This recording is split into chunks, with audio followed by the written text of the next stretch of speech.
Hey everybody, how's it going? This is Legends of 40k, another edition of Legends of 40k. And we're going to look at the Chaos Demons Codex. I have a special character, Herald, Skulltaker, the champion of Khorne. Now, he is, I think, one of the better special characters in this codex. I think all the Heralds are good special characters, and it's the other HQ special characters that we tend to have some problems. But, yeah, he's a Herald special character, and we're going to get right into it. So he's 140 points, weapon skill of 7, ballistic skill of 3, strength and toughness of 4, 2 wounds, initiative 5, 4 attacks, leadership 10, 5+, and vulnerability save. Now he's infantry, unique.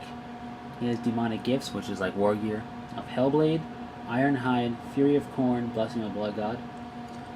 Special rules: Demon, independent character, Furious Charge, Skulls with a Skull Throw. And you can take a Juggernaut for 35 points or a Chariot of Khorne for 20 points. Now, before I go into what Skulls with the Skull Thrown is, because that's specific to him, I do want to say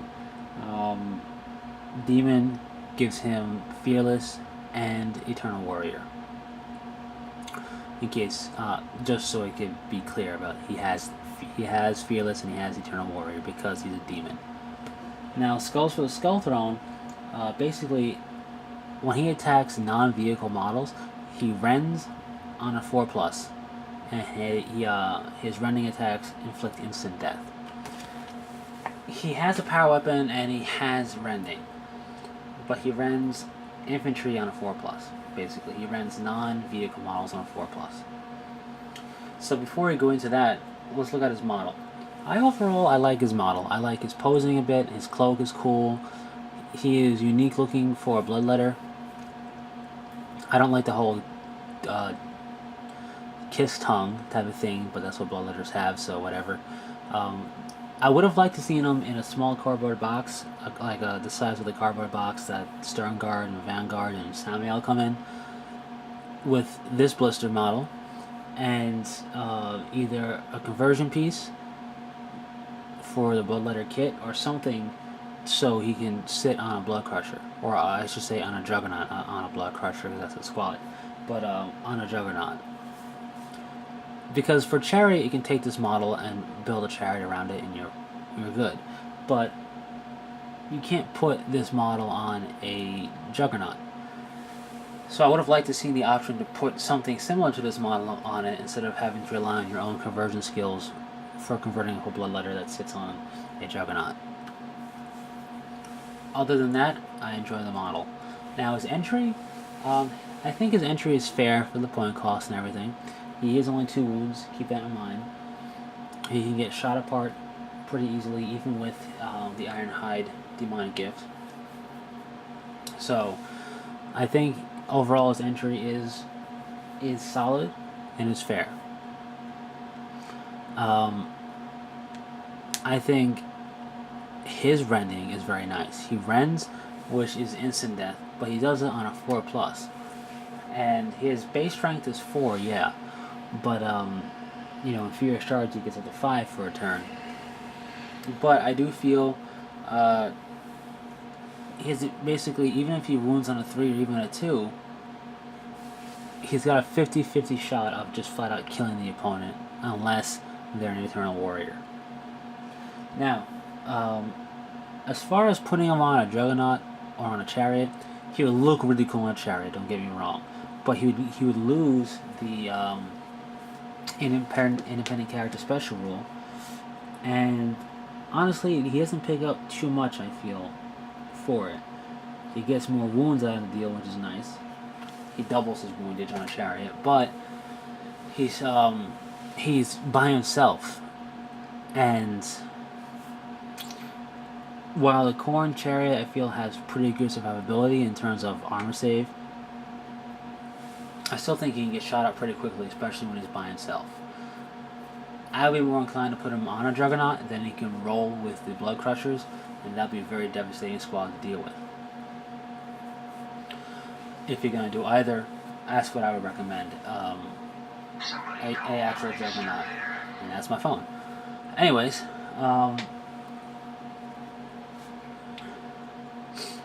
that's my feelings on mounting him or not, or putting him on a chariot or not. He would look very cool on a chariot, don't get me wrong, and he's a little bit cheaper, but he won't be able to join any squad. Now, how I would utilize him is one of two ways. If he's on a chariot, or on a what's it called, a juggernaut, I would be okay with him coming out with the first half, which is automatic on turn 1. Yeah, he has a much higher chance of being shot out, but he's got more survivability in the chariot, and if he's on a juggernaut, he can be with a squad of blood crushers, and they're pretty tough to kill as well. But I'm more of a fan of holding him back in reserve. Now, when he's on just a juggernaut, it's a 50-50 chance for me personally to go out there turn 1 with him instead of keeping him in reserve. But if he's on foot, you're going to want him in reserve. You don't want to come in right away. On foot, bloodletters, which is he's basically a special bloodletter, they get taken out quick.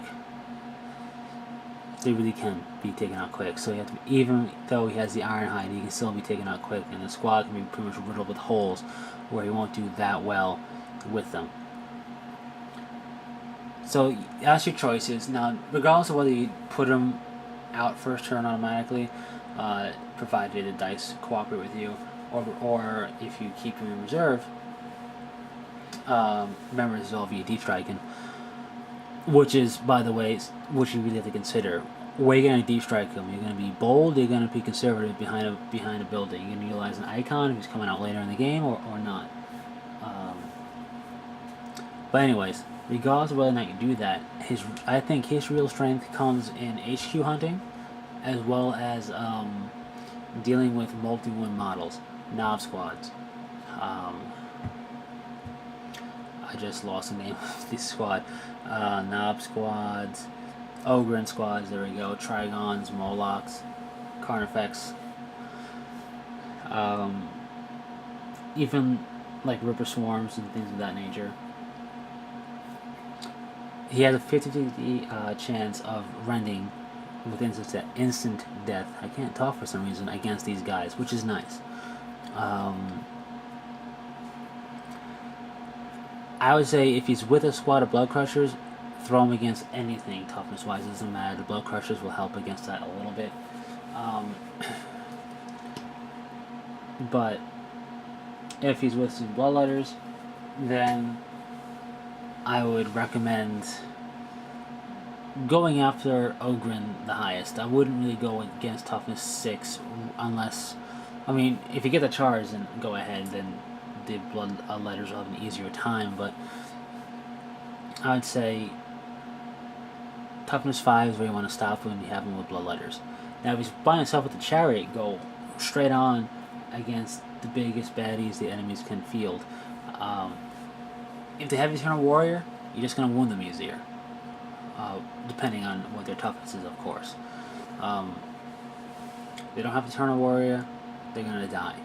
And you can take out Carnifex, you can take out Raveners this way, you can take out Ogren this way, Knob Squads this way. Obviously, he's not really a one-man wrecking crew, even with the chariot, but supported properly, he can land a serious blow against the opponent's squad.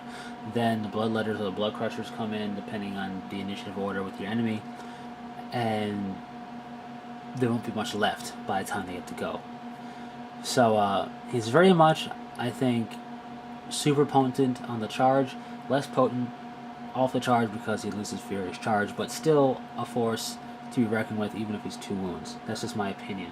Now, of course, it is all well and good, but you got to get him into close combat. You got to do the whole deep striking thing and deployment via, when they can't deploy because they're demons. So you got to do the whole deep striking fiasco and weather a turn of shooting potentially before you can do anything.